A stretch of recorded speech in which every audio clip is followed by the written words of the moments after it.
किया और 1908 में महाराज जी खन्ना, लुधियाना, अम्बाला, जालंधर में चातुर्मास किए। अब फिर जीवन के अंतिम क्षण तक यहाँ विराजे, जीवित समाधि ग्रहण की। ऋषि पंचमी 1962 63 में 1963 में 132 वर्ष की आयु में जीवित समाधि आपने। आश्चर्य नहीं है, हमारे पूज्य गुरुदेव श्री पहाड़ी बाबा महाराज जिनसे हमारा विरक्त वेश हुआ, लगभग 130 वर्ष की आयु में भगवत धाम गए। उनको तो हमने प्रत्यक्ष देखा। और महात्मा ऐसे थे शर्मा जी, हमारे गुरुदेव पहाड़ी बाबा महाराज, कि 1985 में हम उनसे जुड़े, उनके पास जाना आना शुरू किया। उस समय कोई पूछता महाराज जी आपके शरीर की अवस्था, कोई 90 से ऊपर। और 2001 में किसी ने उनसे पूछा, महापुरुष ने, महाराज जी आपकी आयु, बोले वही 90 से ऊपर। तो हमने कहा महाराज जी 1985 में भी 90 से ऊपर थे और 2001 में भी 90 से ऊपर। तो ए बच्चा, हमें अपनी उम्र बता के पुजवाना थोड़ी है, पुजाना नहीं। क्या है शरीर की अवस्था? लाखों करोड़ों वर्ष की आयु ऋषि मुनियों ने प्राप्त की, क्या है? कुछ नहीं। उम्र का क्या है? कभी ये भी कहते थे, बच्चा सब मृत्यु की मुट्ठी में है, पर मृत्यु मेरी मुट्ठी में है। मैं जब तक चाहूँगा तब तक रहूँगा और जब चाहूँगा तब चला जाऊँगा। महापुरुषों की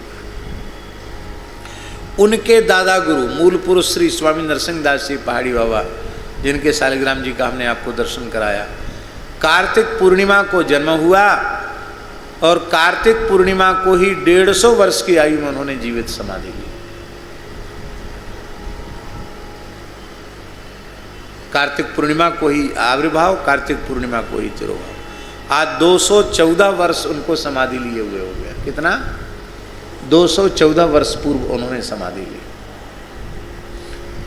श्री रेवासा धाम में अग्रदेवाचार्य पीठ में श्री स्वामी अग्रदेवाचार्य जी के बाद जो गद्दी पर विराजे श्री विनोद अली जी महाराज 180 वर्ष तक शरीर में विराजमान है। कितने वर्ष तक?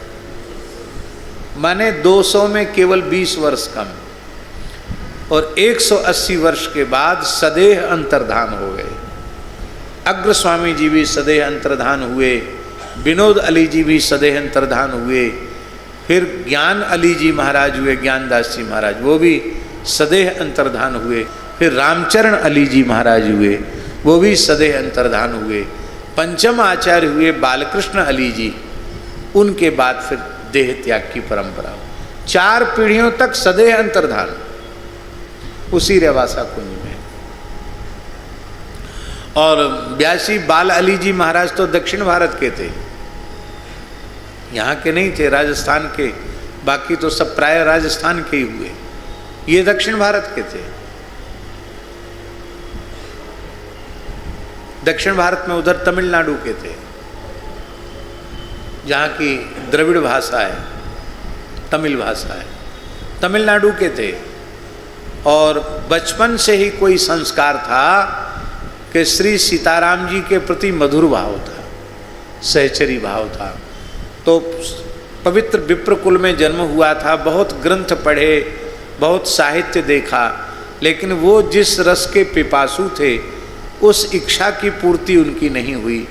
तो बड़े विकल हो गए कि मेरा मार्ग कौन खोलेगा, मुझे किशोरी जी की सहचरी के स्वरूप में कौन प्रतिष्ठित करेगा।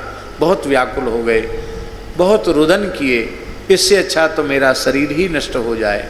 उसी रात्रि को श्री जानकी जी ने उनको दर्शन दिया और दर्शन देकर कहा, सखी तू रेवासा आ जा, क्योंकि जिस रस को तू चाहती है वह रस तो श्री अग्रस्वामी जी की निधि है। और आप जानते भी नहीं थे कि रेवासा कहाँ। रेवासा आज भी छोटा सा गांव है। दक्षिण भारत से वह बालक पैदल चलता हुआ यहाँ आए, फिर तो यहाँ के आचार्य हुए। उन्हीं के द्वारा पीठ का बहुत विस्तार हुआ, संस्कृत के भी ग्रंथ लिखे गए, वाणी के बड़े रस के पद भी उनके द्वारा लिखे गए। तो कहने का आशय यह है कि हम सब कलयुगी प्राणी जो है ना शर्मा जी, वो सब युग धर्म के बंधन में हैं, पर ऐसे जो महापुरुष होते हैं दंडी स्वामी जी की जैसे, वे तो युगातीत और कालातीत होते हैं, युग के बंधन में नहीं हैं और काल के भी बंधन में नहीं हैं। भगवत स्वरूप। बोलो भक्तवत्सल भगवान की जय। तो भगवान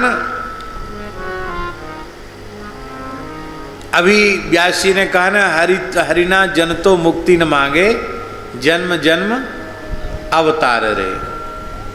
क्योंकि बार बार कथा करेंगे, बार बार कीर्तन करेंगे, उत्सव महोत्सव का दर्शन करेंगे और नंदनंदन श्री कृष्ण का दर्शन करके अपने जीवन को सफल करेंगे। बोलो भक्तवत्सल भगवान की जय। जय जय श्री